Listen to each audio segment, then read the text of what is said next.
So रायजो राजाफोर जों दिनै दंफैयो राइनो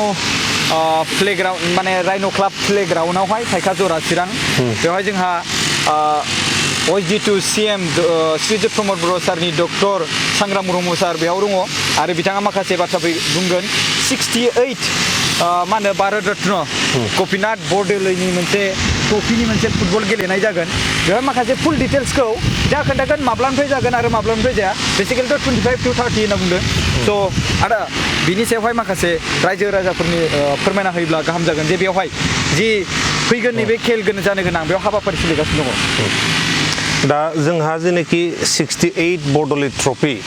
बे एभ्रि इयार आसामावनो जायो जेनेखि भारतनिनो मुंदांखा ट्रफि फुटबल ट्रफि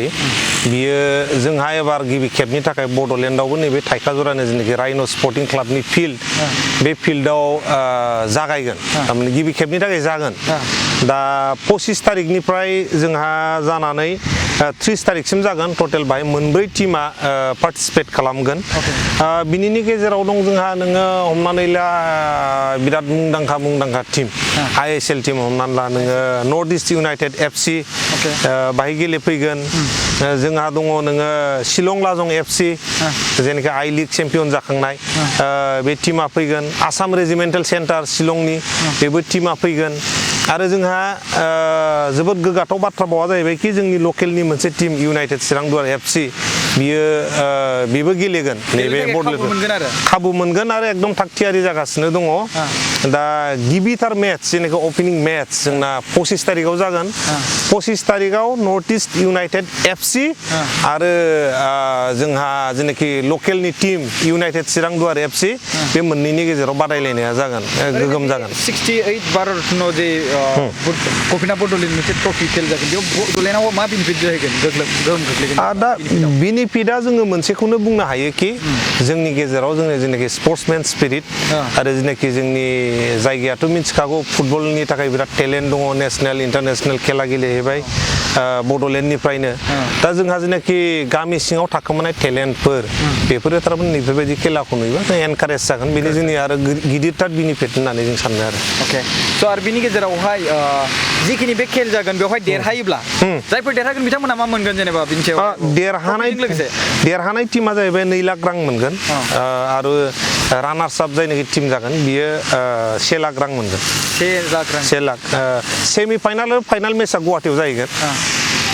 स' रायजो राजाफोरजों दंफैयो बिथिंजाय नायबानो जाबाय खामानि मावगासिनो दङ साफा खालामगासिनो दङ आरो बेवहाय रायजो राजाफ्रा फैनानै नैबे प्लेग्राउन्डआव फैनानै फैगौ 25 निफ्राय 30 सिम फैनानै खेलखौ नायफैनो हागोन आरोना ओरैनो बेवहाय बेसेबांसो पपुलेसननि थाखाय बेयाव जायगाखौ बानायगासिनो जोङो जायगाखौ 20,000सो सुबुंफ्रा गसंनानै बा जिरायनानै नायनो हानायनि जों बेबस्थाखौ बानायबाय थादों दा जोंहा जिरायनायनिबो बेबस्था जोङो 2,000सो जिरायनायनि बेबस्था बानायदों VIP टिकेट दा बेखौबो जोङो दा जेनेखि बानायनाया 3 दिन सोलिगासिनो दङ 24 तारिख मोनाहालागै गासिबो रेडि जाहैजोबगोन पुरा वाल जाजोबगोन नामा वाल जाजोबगोन ओरै बाहेराजों वाल जाजोबगोन माने बाहेरनिफ्राय टिकेट नुनाय नङा बाहेरानिफ्राय नुनाय नङा टिकेट एन्ट्रि दङ बेवहाय केमेराजों टिभिफ्राव ओंखारनाय जागोन नामा जागोन केमेराजों टिभियाव ओंखारगोन होमबा बेवहाय टिभि जायफोर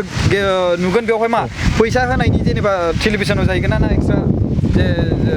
डिश टिभियाव जों जाहैगोन एक्सट्रा पेमेन्टनिथ' जेबो गैया सोरबा जुदि लाइभ स्ट्रिम जुदि होनो गोसोबा इन्डिपेन्डेन्टलि नोंथांमोनाबो फैनानै लाइभ स्ट्रिम होफैनो हागोन जों बिनि थाखाय जेबो पेमेन्ट बा फैसा जेबो लानाय नङा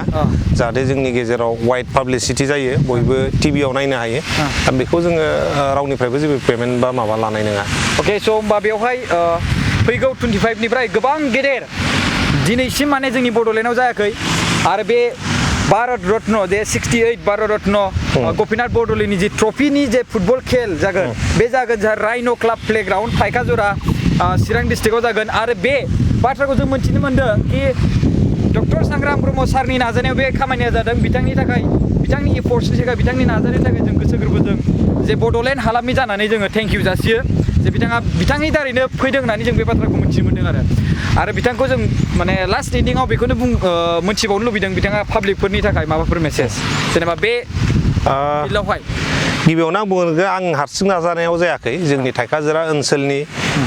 रुनिकाटा ओनसोलनि बा चिरां ओनसोलनि गासैबो रायजो राजाफ्रा नाजादों आरो बे नाजानायनि थाखायनो जोंनि जायगायाव दिनै बड'लेण्ड ट्रफिया फैगासिनो दङ दा आंना रायजो राजा बिथांमोननिसिम मोनसेल' गुरै खावलायनाय जिहेतु बेयो जोबोद गिदिरथार खेला दा बाहाय जोङो 100 रांनि टिकेट होनाय जादों दैलि पास आरो सिजन टिकेट 6टा मेचनि थाखाय जोङो होनाय जादों 2000नि मोनसे VIP टिकेट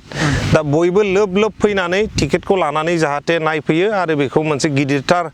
जाफुंनाय खालामो बिनि थाखाय आंनि गुरै खावलायनाय रायजो राजा बिथांमोनसिम जों दिनै राइन' प्लेग्राउन्डआव माने राइन' क्लाब प्लेग्राउन्डआव दंफैयो आरो लोगोसे दिनैनि माखासे बाथ्राफोरखौ नोंथांमोना मिथिबाय जे 25 to 30 नैबे मार्च जानो गोनां बेवहाय जे 68 भारतन गपिनाथ बरद'लैनि टुर्नामेन्ट जाय जागोन बेवहाय बेयाव फैनानै नोंथांमोना नायफैनो हागोन बेखौ बानायगासिनो दायो बेवहाय सोरगिदिं आरो बेवहाय टिकेटनि थाखाय नोंथांमोननि सिगाङाव आङो स्क्रिनाव होनानै होगोन फैनानै नोंथांमोना नायफैनो हागोन गाजा गोमजायै गासैबो फेसिलिटिस थाजोबगोन स' थेंक इउ सो माच भिडिअखौ नायनायनि थाखाय नोंथांमोना बे भिडिअखौ गासिबो शेयार खालाम जाहाथे जोंनि बर'नि गेजेराव बा बड'लेण्डआवहाय जे मोनसे बेसेबांबा गेदेर खेल जानो थांगासिनो दङ स' बिनि थाखायनो थेंक इउ